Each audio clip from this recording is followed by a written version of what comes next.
दर्शक बंधु ए मूल्यवान कथागुड़ी को टिके समय देकी निश्चय शुणु। 1 नंबर गाधेवा परे ओदा कपड़ा गाधुआ घरे रखिबा उचित नुहे। यह अशुभ होता है एवं जीवन में सम्मान हानि हेबार संभावना रही है। 2 नंबर स्त्री लोक माने गाधोइबार तुरंत परे केबे भी सिंदूर लगाइबा उचित नुहे। यह अशुभ होता है एवं मनरे खराब भावना आसवा सहित आर्थिक संकट देखा देई थाए।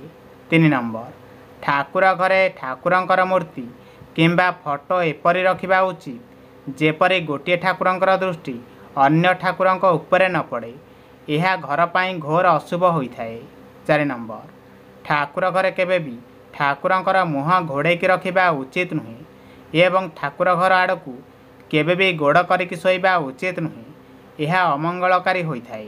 5 नंबर घर केबे भी 3 मासरू अधिक समय खाली रखिबा उचित नुहे एवं घरर भंडार घर केबे भी खाली रखिबा अनुचित। यह घर पाई अशुभ होई। 6 नंबर जदि घर कौनसी कार्य समस्ते परिवार जाउथांती तेबे मन रखिबे ठाकुर घर केबे भी ताला पकेकी जीवे नाही।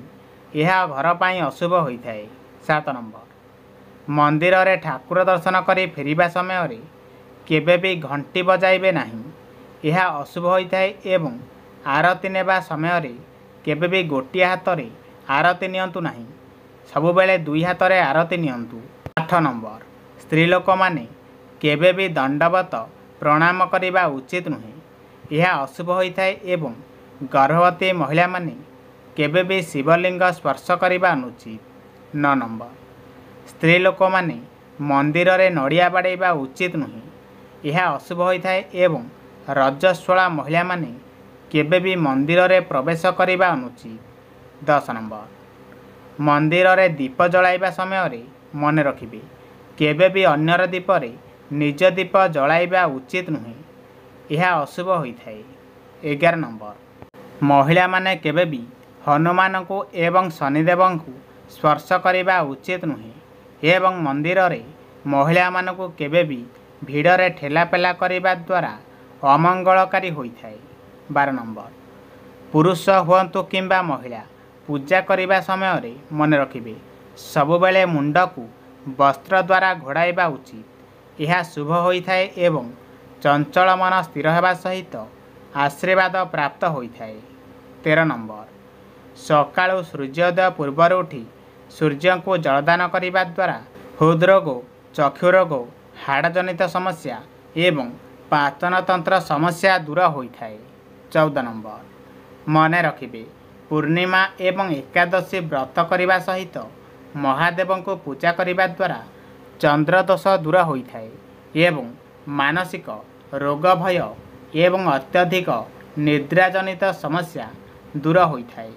15 नंबर मंगलवार व्रत करने द्वारा मंगलकारी होता है एवं दुर्घटना जनित समस्या दूर होगा सहित उच्च रक्तचाप एवं रक्त संपर्कित रोग दूर होता है। 16 नंबर सकाळु खाली पेटरे मन रखिबे सकाळु खाली पेटरे तुलसी पत्र सेवन करने द्वारा बुध ग्रह दोष दूर होता है एवं चर्म रोग सहित संक्रामक रोग मध्य दूर होता है। 17 नंबर प्रत्येक दिन हलदीर तिलक लगाइबा सहित विष्णु सहस्रनाम पाठ करने द्वारा गुरु ग्रह दोष दूर होता है एवं कैंसर, कामल रोग एवं पेट संपर्कित रोग दूर होता है।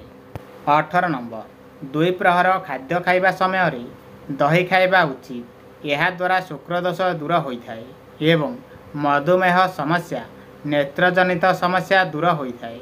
19 नंबर स्नास्तिक भोजन करने सहित सकाळु ओस्त गछ मूल किछि समय बसिबा द्वारा शनि दोष दूर होता है एवं शरीर विकृत समस्या, जटिल रोग एवं स्नायुजनित समस्या दूर होता है। 20 नंबर देहरे चंदन अतर लगाइबा सहित स्वास्तिक भोजन करने द्वारा राहु दोष दूर होता है एवं बेकरे तुलसी माली पिंधिबा द्वारा अचिन्हा रोग भल होता है। 21 नंबर प्रत्येक बुधवार दिन सबुज रंगर वस्त्र परिधान करने द्वारा मनवांछित फल प्राप्त होता है। ध्यान करुथिबा लाफिंग बुद्ध मूर्ति घर रखिले परिवेश शांतिपूर्ण रही थाए। 22 नंबर व्यवसाय किसी समस्या होउथिले शनिवार दिन लेंबू को 4 भाग कर 21टी गोलमरीच और 7टी लवंग को प्रतिष्ठान रे कौनसी कोण रखिबा द्वारा शुभप्रद होता है।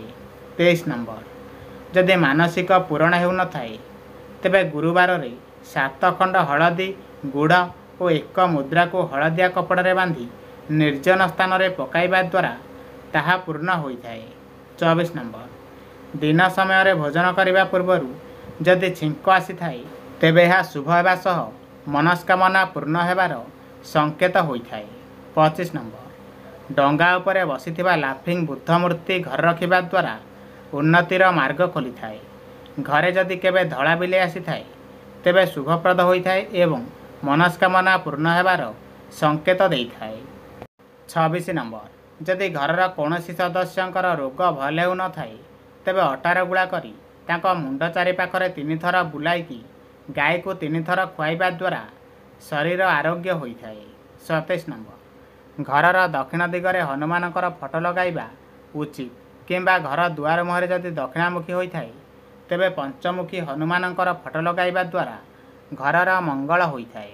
28 नंबर प्रत्येक पूर्णिमा दिन महादेव को परिवार सहित पूजा करने द्वारा एवं निज परिवार सदस्यंक निरोगिका रहिबार कामना करने द्वारा कल्याणकारी होता है। 29 नंबर घरर बीम तले केबे भी बसिबा किंबा शोइबा उचित नुहे सेठारे नकारात्मक शक्तिर वास होता है एवं शरीर रोगग्रस्त होबार संभावना रही है। 30 नंबर घरर मध्यभाग सबुबेले खाली रहिबा उचित किंबा कौनसी ओजनदार जिनिस रखिबा उचित नुहे यह द्वारा सकारात्मक शक्तिर संचार हो पारि न थाए। 31 नंबर सोनार दीपरे सूर्य और गुरु ग्रहंकर वास होता है तेणु सोनार दीप जलाइबा द्वारा जीवन में उन्नतिर प्राप्त होता है। 32 नंबर चांदीर दीपरे शुक्र और चंद्र निवास करिथांती तेणु एही दीप जलाइबा द्वारा माँ लक्ष्मीकर कृपा प्राप्त होगा सह धनर अभाव दूर होता है। 33 नंबर शनिवार और मंगलवार दिन बिरी बिछाई लुहा बा स्टील दीपरे सोरिष तेल दे जलाइबा द्वारा आकस्मिक दुर्घटनारू रक्षा मिलता है। 34 नंबर शुभ मुहूर्त कला हलदी खंडे आनी घरे बा दुकान रे पैसा रखुवा जगार रखिले लाभ प्राप्ति होता है। 35 नंबर यथा संभव किन्नर मानक सहायता करने उचित और तांकठारु मुद्राटी आनी कैश बक्स रे रखिबा द्वारा व्यवसाय लाभ प्राप्त होता है। 36 नंबर गोटे नाली सूता कपड़े नड़िया बांधि नदी में प्रवाहित करिले मनस्कामना पूरण होता है। 37 नंबर शुक्ल पक्ष शनिवार दिन एक बंशी रे चीनी भर्ती करी निर्जन स्थान रे पोतिबा द्वारा रोजगार प्राप्ति करा जायथिबार मनस्कामना पूरण होता है। 38 नंबर बरगछर पत्र रे इच्छा लेखि नदी में भसाइबा द्वारा मंगलकारी हेबा सह इच्छा पूर्ण होता है। 39 नंबर सकाळु ठाकुर को पूजा करने समय बेलपत्र रे चंदन लगाई संकल्प लगाई शिवलिंग रे चढ़ाइबा द्वारा इच्छा पूर्ण होता है। 40 नंबर सकाळु गाधोइया परे तंबा पात्र रे जल नहीं तुलसी गछरे अर्पण सह सूर्य को अर्घ्य देवा द्वारा इच्छा पूर्ण होता है।